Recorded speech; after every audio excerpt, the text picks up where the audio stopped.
प्रभु आम पंचकोशी लोक आम जया होटेल को जाकि आम भूल करूँ आमको प्रभु आमको क्षमा कर पंचकोशीवासी क्षमा कर जे आम कि जानी जी जो अच्छा जया होटेल को जाइंट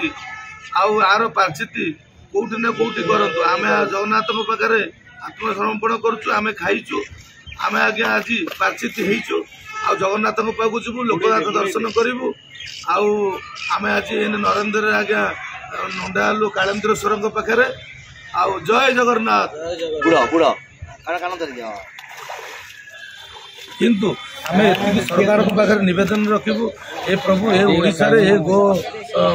मांस केमिति हटू आर पुनर्बार केमिति आपको जमी कौन क्षेत्र में कौ मैंने जमी न देखु आर तुरंत कार्यानुष्ठान आम जगन्नाथ अच्छा आम समस्ते दोषी हेलु आम क्षमा प्रार्थना जय जगन्नाथ प्रभु आमको मुक्ति कर जय जगन्नाथ जय जगन्नाथ।